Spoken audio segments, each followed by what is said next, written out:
Have you ever found yourself asking questions like these?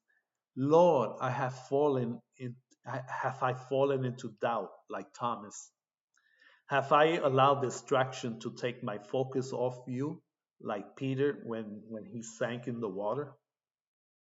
Am I supposed to keep enduring suffering like Paul and Job?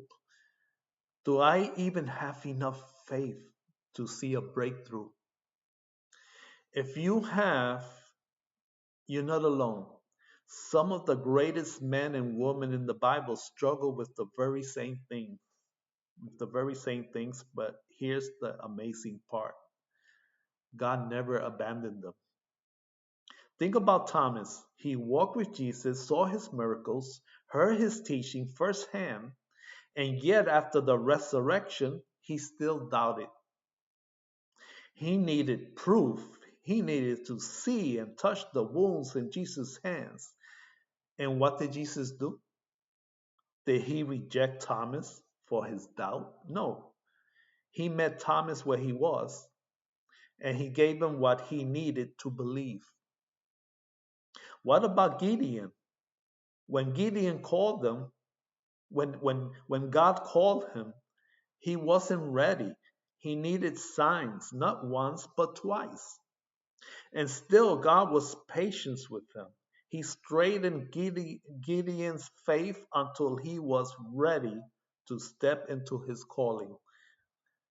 Then there's Peter. Peter had enough faith to step out onto the water, but as soon as he got distracted by the wind and the waves, he started to sink. But Jesus didn't let him drown. He reached out his hand, pulled him up, and reminded him to keep his eyes on him. So here's the question. What do you do when we find ourselves, what do we do when we find ourselves full of doubts, struggles, or questions? Do we run away like Jonah? Do we let fear trap us in a cave like David? Do we strike the rock in frustration like Moses instead of speaking in faith?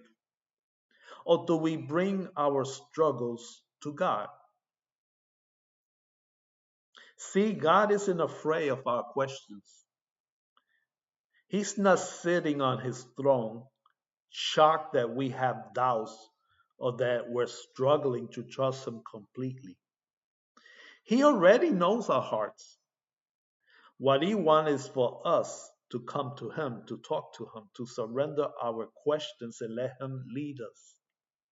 The Bible tells us to enter through the narrow gate because the wide road leads to destruction and many walk down that path.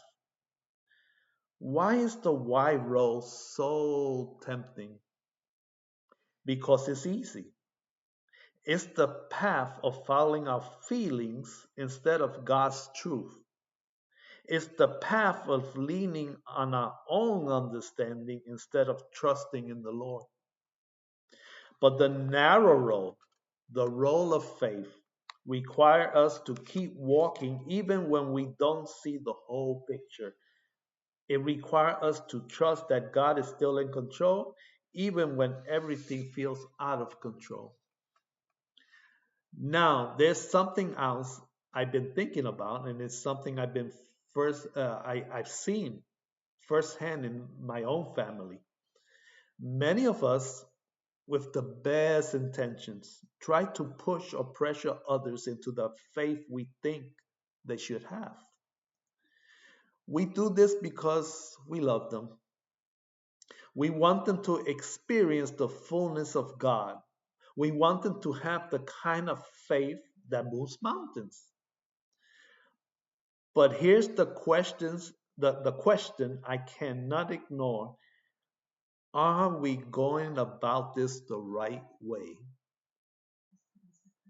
I recently witnessed this happening to a family member, and it made me stop and think. Instead of hoping, I could see that the pressure was creating more anxiety, making it harder for them to step into faith naturally. And I had to ask myself, Would Jesus have pressured someone this way? Would he have pushed them into faith before they were ready? The answer is no. Look at how he handled Thomas' doubt. Jesus didn't scold him and he didn't say, Thomas, how dare you question me after everything you've seen?